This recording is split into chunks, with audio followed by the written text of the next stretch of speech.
FS ಎಲ್ಲರೂ ಹೇಗಿದ್ದೀರಾ? Robotic animal ಪ್ಲಾನೆಟಿಕ್ ಆಗಿದೆ. ಅರನ್ ವರ್ಗದಲ್ಲಿದೆ. ಒಬ್ಬಿಗೆ ಟಿಕೆಟ್ 60 rupees. ನಾವು ಹೊರಗಡೆ ಹೋದ್ವಿ.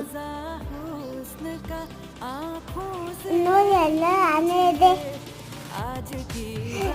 ಎಲಿಫೆಂಟ್, ಟೈಗರ್, ಪಾಂಡಾ, ಹುಲಿ, ಡೈನೋಸಾರ್, ಜೀಬ್ರಾ, ಜಿರಾಫೆ, ಒಂದು ಎಲಿಫೆಂಟ್ ನೀರು ಇಡ್ತಾ ಇದೆ. ಅಲ್ಲಿ ಅಜ್ಜ ಥರ ಹಿಂಗಿದೆ. ನಾನು ಅಲ್ಲಿ ಚಪ್ಪಲ್ ತಗೊಂಡೆ. ಯಾಕೆ ಚೆನ್ನಾಗಿದೆ? ಮೆರೂನ ಬ್ಲ್ಯಾಕ್.